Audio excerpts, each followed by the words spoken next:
Welcome to the newest episode of Beyond the Fame with Jason Fraley. I'm your host, Jason Fraley, picking the brains of the top filmmakers, musicians, and artists of our time. The Double Exposure Investigative Film Festival wrapped last night in Washington, D.C. with Matthew Heineman's new documentary Retrograde about the U.S. withdrawal from Afghanistan. I spoke to Heineman when his soon-to-be Oscar-nominated film Cartel Land stunned AFI docs in 2015. You won Best Director at Sundance for the documentaries this year. First of all, congrats on that. Thank you. Yeah, it's great to be here. Thank you. What was it like sitting at Sundance and then calling your name as the winner there? Obviously, it was an amazing feeling, and I'm very humbled and grateful that they gave us that award. So also got Best Cinematography, and obviously the two work in tandem, director and cinematography. And you can even tell just from the trailers. I mean, some of these shots. I mean, you have the guy. What was he carrying in the buckets? Was it what to cook his meth? But his face is all in shadows, and it's just gorgeously shot. What actually? I mean, as a documentary filmmaker, you could be attracted to any subject, but what drove you to explore this one? Yeah, so I mean, the film is really about these two different vigilante groups. One in Arizona, one in Mexico.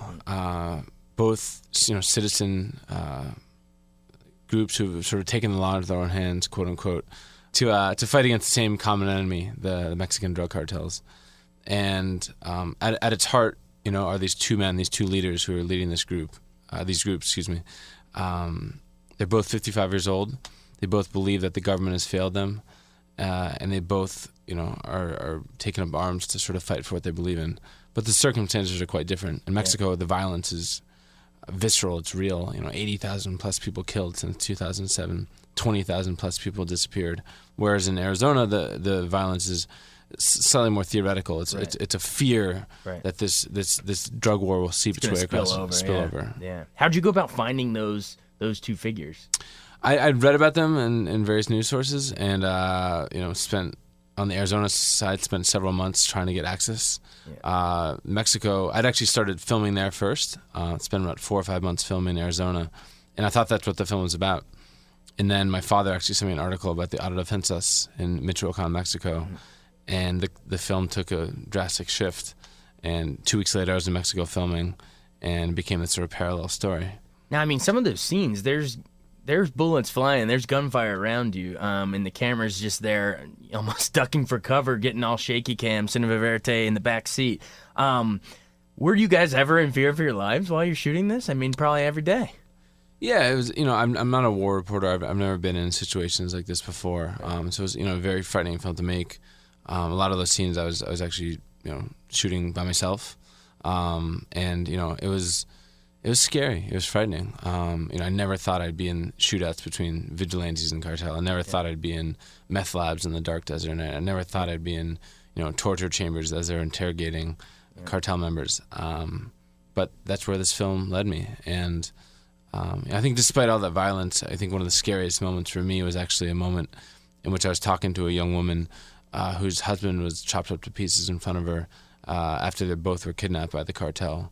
And to see this woman who's sitting in a room with me, and whose body was there, but whose entire soul had been sucked out of her, and to think about how we're the same species of human beings that would do that to other people, was sort of unimaginable to me. It's like, how does that even exist? Yeah, it's unbelievable. Could you just see it in her eyes, the soul just gone? Yeah, she had these deeply hollow eyes, and it was very affecting. It stayed with me.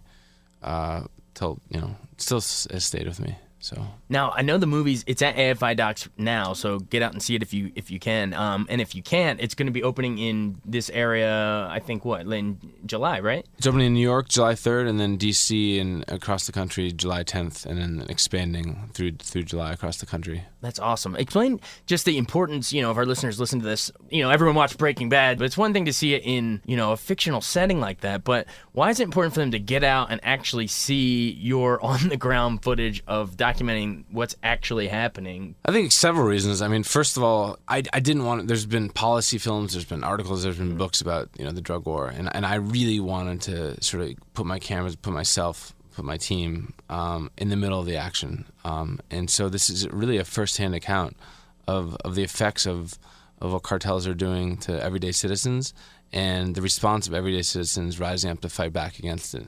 I mean, it's a story that I've never heard about, and for decades, people would walk around in Mexico shrouded in fear. The idea of mentioning the cartel was sort of unheard of. And in this film, we see citizens rising up almost, in a citizen revolution to fight back and take up arms. And, my main character, one of the main characters, Dr. Jose Manuel Morales, a small-town doctor who's leading this vigilante group, standing on a town square in front of thousands of people and saying to the head of the cartel, "I'm coming after you." I mean, this was unheard of. And so, it was a sort of crazy, exhilarating ride and adventure to make. And I really hope that the film generates an important conversation both in Mexico and in the States. And I think in America we don't really recognize that there's a war that's happening. We talk about ISIS, we talk about all these horrible things happening around the world, which are horrible. Right. But there's proximity of this one. Yeah, it's our neighbor, and this is something that we're responsible for largely. We're funding this war, we're feeding this war, we're consuming the drugs that are the basis for this war. So I think it's something that we really need to see and see the effects of, and that's what I tried to do with this film. And the gentleman you mentioning, he was the one that says, if you're watching this, I might be probably already dead. Correct. Man, that if you want to talk about stakes, all you got to do is show that clip, and you're just locked into the movie, man. Every time I was in the car with him, he had a bullseye on his back. There was what most people would say an assassination attempt about halfway through filming, in which he was flying in a plane, and supposedly the cartel was waiting to assassinate him, and so the pilot had to make an emergency landing, and they crashed. The pilot died. He almost was killed, and that's when things started to get quite complicated. A little dicey, yeah. What'd you shoot it on? What camera? Canon C300. Okay, nice. And it was your cinematographer, and you said you went and shot a lot yourself too. Yeah, I worked with a very talented cinematographer, Matthew Porwall. I shot a lot of the film myself as well. So awesome! Thanks so much for stopping in and sharing it with us. If you guys haven't checked out the trailer, by all means check it out, and then you're gonna instantly want to run out and see this sucker. It's an arresting little thing you've put together here. So I'm sure it's got to be nice I'm sure you put so much time into it. It's got to be nice to see a little bit of reward come out with the festival circuit here. Yeah, it's been great playing festivals both in the States and across the world. I'm just psyched to get it out in movie theaters and have people see it and react. And I can't wait for what's to come. Yeah, like you said, it's at AFI Docs right now, and then if you happen to miss it, it's July 11th. It's July 3rd in New York, July 10th in D.C., and then spreading around the country that month. And our website's cartellandmovie.com, where you can find all screening times and places. So thank you so much. We'll check it out. Thanks for stopping in on WTOP. Thanks so much for listening to Beyond the Fame with Jason Fraley. Our theme music is Scott Buckley's Clarion. Remember to give us a 5-star rating if you like what you hear. We'll see you next time.